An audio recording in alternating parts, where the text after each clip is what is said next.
La guerra no la solucionaremos soñando en La Habana o en Caracas o en México. Duro pronunciamiento del presidente del Congreso ante los alcaldes del país reunidos en Cartagena. Name insistió en mayor autonomía regional como fórmula para detener la guerra y luchar contra la pobreza.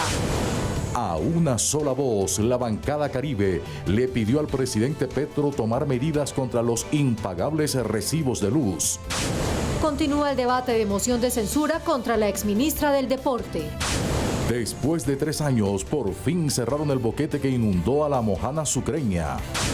Propuestas en el Senado para visibilizar pacientes de enfermedades huérfanas. Comisión de Ordenamiento Territorial irá a Gorgona para verificar que no haya daños en la instalación de un radar en la isla. Senado propone celebrar en grande los primeros 100 años de la publicación de La Vorágine.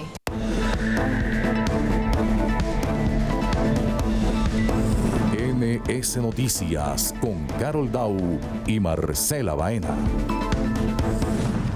Buenas noches. El presidente del Congreso de la República, el senador Iván Name, insistió en el desarrollo regional como fórmula de lucha contra la creciente pobreza y fue claro en decir, abro comillas, la guerra no la solucionaremos soñando en La Habana o en Caracas o en México, cierro comillas. El pronunciamiento lo hizo ante los alcaldes del país reunidos en Cartagena. La guerra, afirmó el presidente del Congreso Iván Name, es consecuencia del abandono de los municipios y las regiones y solo podrá ser superada llegando con soluciones sociales y no con diálogos lejos de Colombia. La guerra no la solucionaremos soñando en La Habana o en Caracas o en México. La guerra solo la derrotamos cuando podamos avanzar, desarrollar nuestros pueblos, nuestras regiones, llegar a la riqueza y erradicar la pobreza y por ahí se derrotará la guerra. Name también señaló que es equivocado pensar que la presión social ejercida desde las calles puede reemplazar a las instituciones y afirmó que hay que tener cuidado en no llegar a una confrontación civil. Ese es un procedimiento inconveniente porque cualquier día nos podemos ver en una guerra civil. Una democracia es muy fácil, muy frágil, muy vulnerable. Y llevar la confrontación a las calles, sea del sector de donde viniere, es una equivocación. También afirmó que el Congreso tramitará las reformas con responsabilidad y no aceptará presiones de ningún tipo. Nosotros tenemos toda la autoridad para el trámite de las leyes y las estamos estudiando serenamente y vamos a decidir las que le convengan al país. Y en el Congreso de Fede Municipios, el presidente Name también advirtió el peligro de presionar a las instituciones a través de las marchas que eventualmente podrían desencadenar incluso una guerra civil. Durante la instalación del Congreso de la Federación de Municipios en Cartagena, el presidente del Congreso, Iván Name, le reiteró a los alcaldes del país la necesidad de acabar con la centralización política y avanzar en la autonomía administrativa con recursos para sus municipios y departamentos. Elegimos estos alcaldes, los gobernadores, para que lleguen a la tristeza de sus despachos y no poder mandar.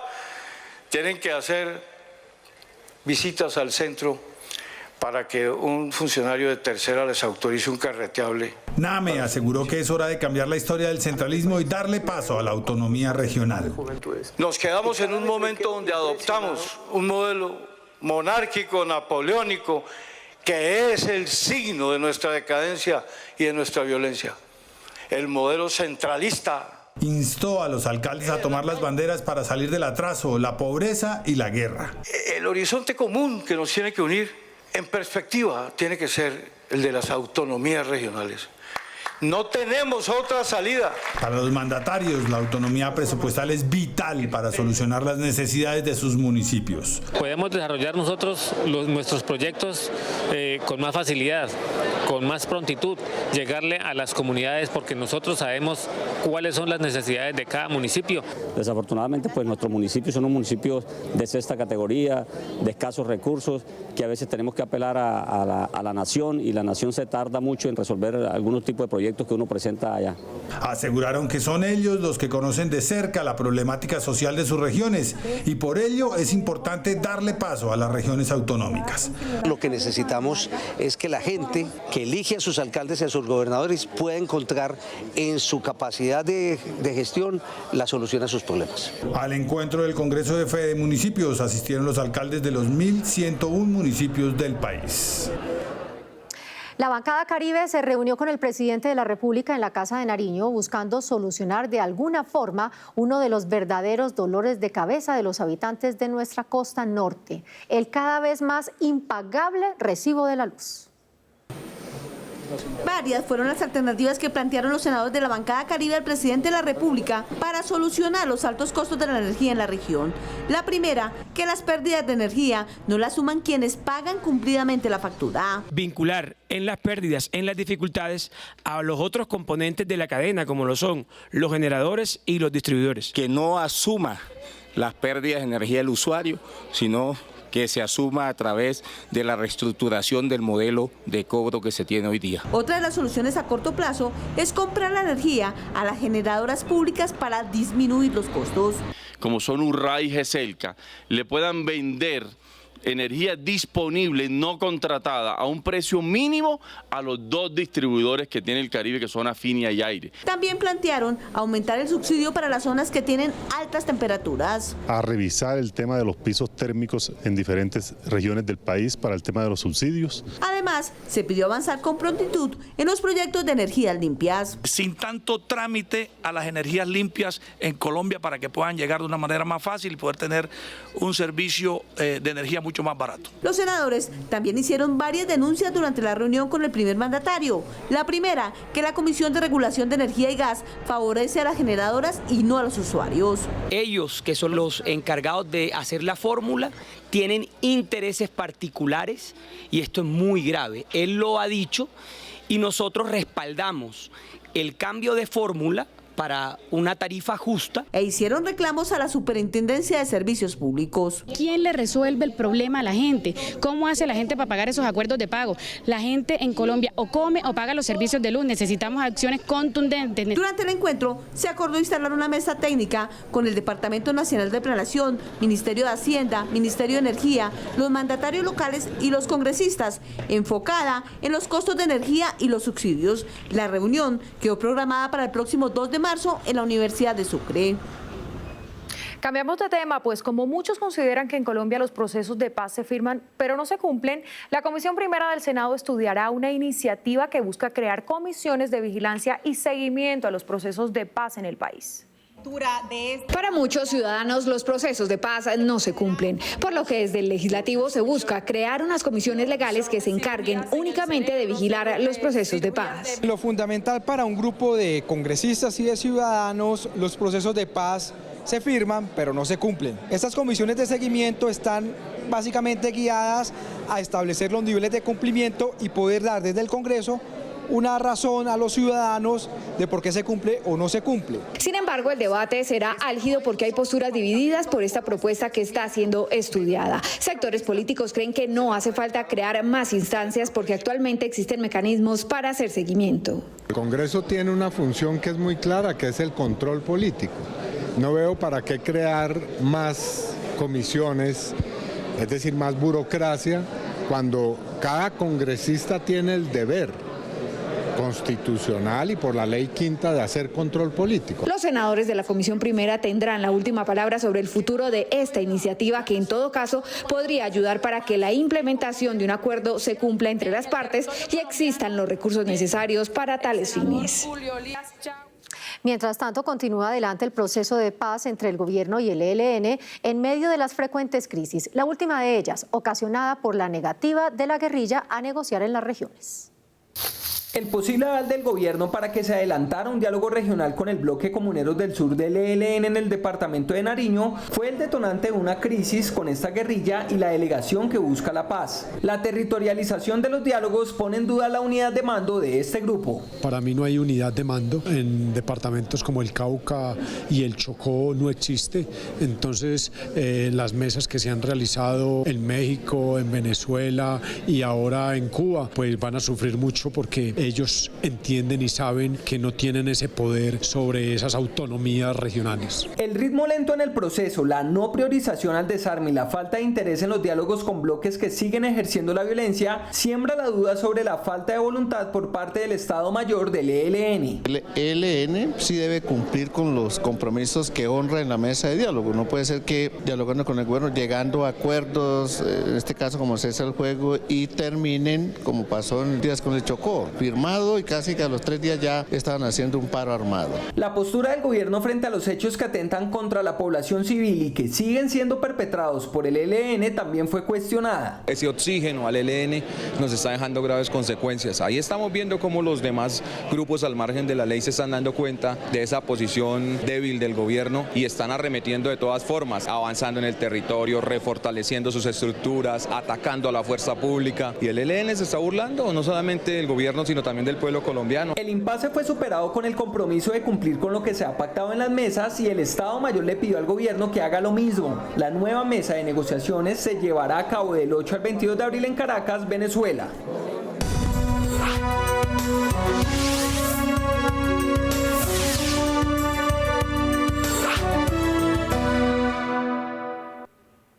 Ya han transcurrido 7 años de la firma del acuerdo de paz con las FARC. Por eso, es momento de contarles en qué van los avances de la implementación en materia legislativa. Desde la Secretaría General de la ONU en Colombia se habla de los avances que ha tenido la implementación de los acuerdos de paz que se firmaron en 2016. En gobiernos anteriores se avanzó sobre todo en áreas como la reincorporación económica y social de excombatientes, algunas inversiones en los territorios a través de los PEDETs. Y en esta administración se ha privilegiado áreas muy relevantes porque son las áreas transformadoras del acuerdo. ¿Pero en qué van los proyectos de ley que quedaron establecidos en La Habana para poner en marcha lo pactado? De las 68 iniciativas radicadas en el Congreso para cumplir con lo pactado se han aprobado la jurisdicción agraria, el proyecto que eleva al campesino como sujeto de derechos y la creación de las 16 curules de paz. Con Santos se alcanzó muy poco. Se crearon los organismos claves como la JEP, la Unidad de Búsqueda de Personas Desaparecidas y la Comisión de la Verdad, sin duda importantísimas, pero Santos no alcanzó a más y con Duque no se hizo prácticamente nada. ¿En qué se ha avanzado? En formalización de tierra, en distribución de la tierra, en sobre todo formalización y adjudicación de tierras. Nos falta resolver el problema de los cultivos de uso ilícito que no se han resuelto y nos falta impactar positivamente esos territorios que siguen teniendo problemas de pobreza. Dentro de las iniciativas que hacen trámite en el legislativo, urge que se aprueben la reglamentación de la jurisdicción agraria, la reforma a la ley de víctimas, la reforma política y la ley de sometimiento a la justicia de grupos de crimen organizado. El Senado de la República continuará con el trámite de moción de censura contra la exministra del Deporte, de acuerdo con lo contemplado en la Constitución Nacional. Cuando un funcionario del Ejecutivo, es decir, el Gobierno Nacional, no cumple con los objetivos o funciones delegadas, es el Legislativo, por ley, el encargado de realizar los debates de control político como una sanción a una mala gestión hacia los colombianos, como lo es el caso de la ministra del Deporte por la pérdida de los Juegos Panamericanos. Por eso el Congreso hace esta tarea de debate de control político. Sin embargo, el 135 numeral 9 de la Constitución obliga a que se haga la votación, aún a pesar de que haya renunciado el funcionario. Para los partidos afines al gobierno es insólito que se realice un debate de control político a la ministra del Deporte, una funcionaria que ya no está. El ABC del derecho es que ante un juicio usted tiene un derecho a la defensa. Como ya no era funcionaria, no podía ser citada. Pues los mismos que citaban a la moción de censura se dieron cuenta de lo inocuo del procedimiento. Para la oposición es una de las tareas del Congreso y a cabalidad se tiene que cumplir la norma. Es evidente que la moción hay que votarla y este es un mensaje al gobierno, pero en especial a los colombianos, y es por eso que es inaudito que haya nombrado a la persona encargada de haber perdido los Juegos Panamericanos de ministro encargado. En los próximos días, de nuevo, será agendada la votación de la moción de censura a la ministra del Deporte, pese a que ya no está en la cartera. La Comisión de Derechos Humanos del Senado de la República se trasladó a Valledupar para escuchar de forma directa las problemáticas de las comunidades indígenas de la Sierra Nevada de Santa Marta y la Serranía del Perijá. Los líderes de las comunidades indígenas denuncian la presencia de grupos armados ilegales, la falta de reparación de las víctimas del conflicto y las amenazas a los líderes sociales. Los senadores y las autoridades nacionales se comprometieron a unir esfuerzos para encontrar soluciones.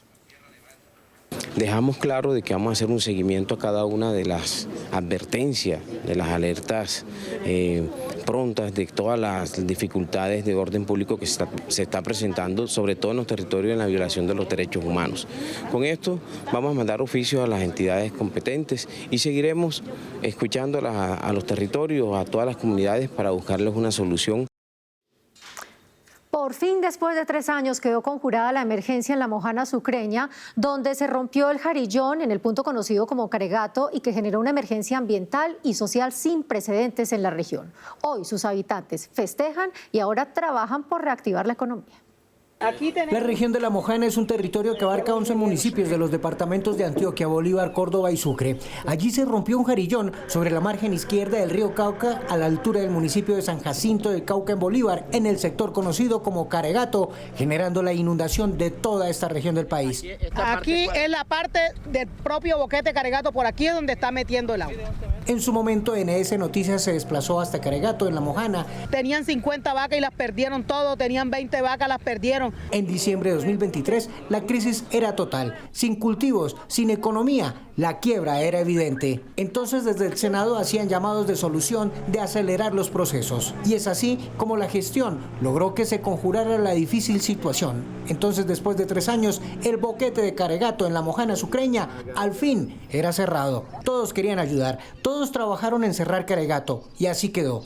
Importante que se dé una reactivación y que el gobierno siga dándole la mano a la región de La Mojana. Hoy la cara es otra y ahora todos aspiran a reactivar la región. Necesitamos del apoyo nacional, del apoyo del gobierno nacional para que salga adelante nuevamente esta zona agrícola, esta despensa agropecuaria. ¿Cómo? A través del Ministerio de Agricultura, a través del Ministerio del Medio Ambiente, a través de la misma unidad de gestión de riesgo. Hay muchas personas que quedaron en situación de vulnerabilidad por esta problemática que vivió La Mojana y que tenemos que reactivar la economía popular, sobre todo, de esta región del país. Fueron cerca de 10.000 familias las que tuvieron que salir de sus tierras afectadas, que se esperan vuelvan a sus fincas para que esta zona de La Mojana sea de nuevo la otrora despensa agrícola, ganadera y piscícola de la región. La reciente polémica por la construcción de un muelle y un radar militar en la isla de Gorgona, considerada un paraíso natural, ha dejado varios puntos de discusión abiertos. La Comisión de Ordenamiento Territorial visitará la isla para conocer de primera mano cuál es su condición actual.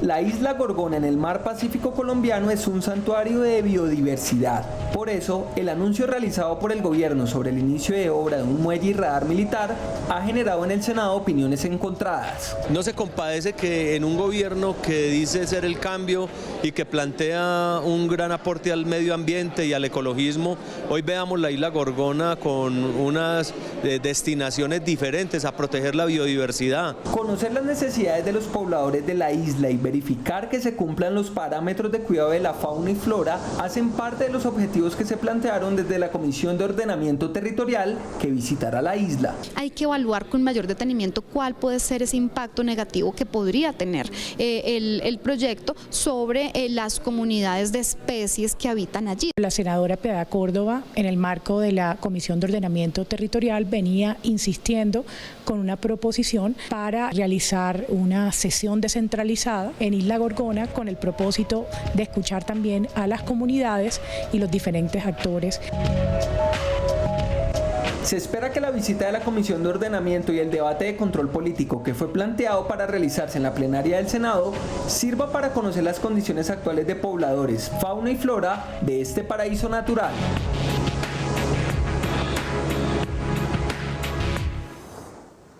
Hoy se conmemora en el mundo entero el Día de las Enfermedades Huérfanas, celebración que busca llamar la atención sobre estos males que, según la Organización Mundial de la Salud, afectan a menos de 5 personas por cada 10.000 habitantes. De acuerdo con datos del Ministerio de Salud, en Colombia más de 92.000 personas padecen alguna enfermedad huérfana y se han reconocido 2.236 patologías de este tipo. Poner en evidencia esta situación es lo que buscan organizaciones de la sociedad civil. Hemos logrado conocimiento por parte de la población general, conocimiento por parte de los profesionales de la salud y sensibilidad acerca de un tema que, aunque ocurre en muy pocos casos, pues es una población que necesita atención. Los altos costos de las enfermedades huérfanas y la demora en su diagnóstico certero son las principales necesidades de esta población. Es lo que llamamos la odisea diagnóstica.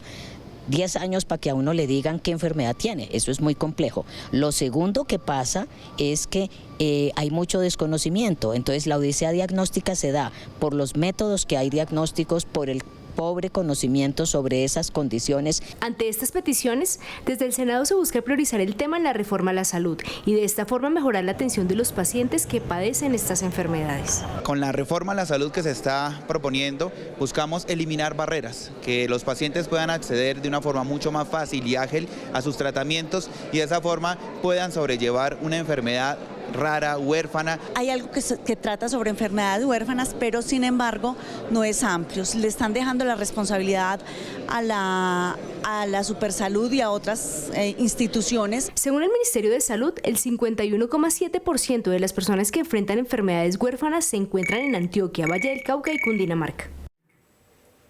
Y ahora Claudia Martínez nos cuenta lo que está pasando políticamente en redes. Buenas noches. La ola de inseguridad que está golpeando a Bogotá y al país hizo que la Embajada de los Estados Unidos en Colombia emitiera una alerta de seguridad urgente para todos sus ciudadanos que estén pensando en viajar a territorio colombiano. El senador Guido Echeverry dijo que este llamado de atención de los Estados Unidos nos habla de un proceso de paz que no avanza y que la paz total sigue siendo un discurso sin conexión con la realidad. La paz total del presidente Petro es un fracaso y Estados Unidos también lo sabe. Esa fue la frase del senador Miguel Uribe del Centro Democrático.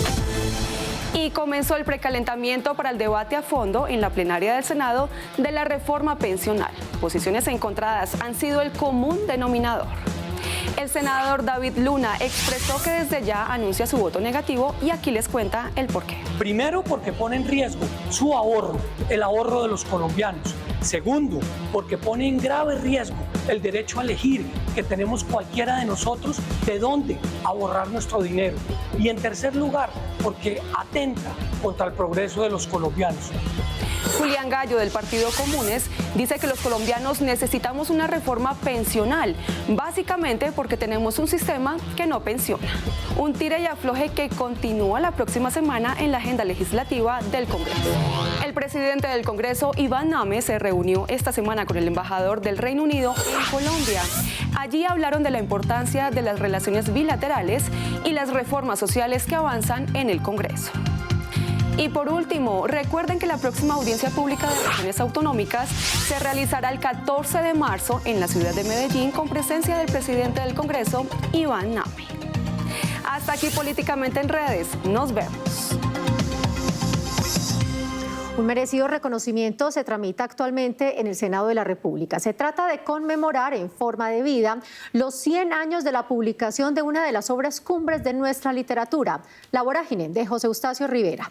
La novela que, detrás de una difícil historia de amor, devela las injusticias y los abusos cometidos durante la llamada fiebre del caucho en la selva del Amazonas. Y con este homenaje cultural los dejamos por hoy. Gracias por acompañarnos. Los esperamos en nuestra próxima emisión. Hasta entonces.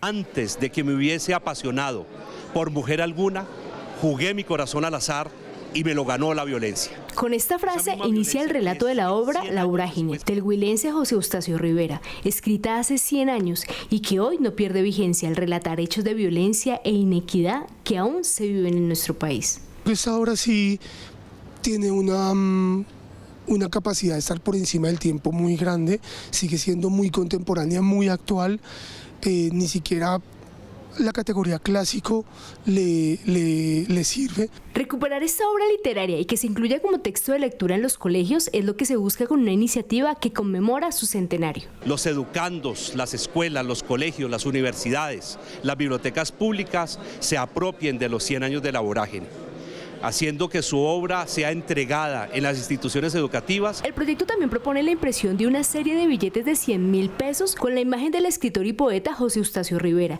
y de imágenes alusivas a la vorágine, entre otras acciones. Vamos a conmemorarlo con una estampilla y con unos hechos que se van a realizar, que no van a dejar pasar por alto el centenario. Para referentes culturales de su natal Neiva, recordar su obra y el impacto en la literatura no solo colombiana sino internacional debe ser una prioridad este año.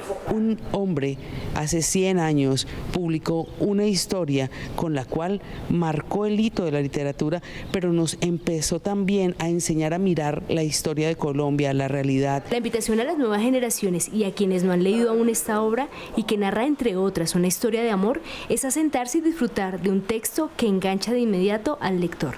Que darle la oportunidad, este libro es darle la oportunidad como a esa fuerza de la naturaleza que jamás ha tenido uno cerca y que la vorágine se la pone a uno en un libro.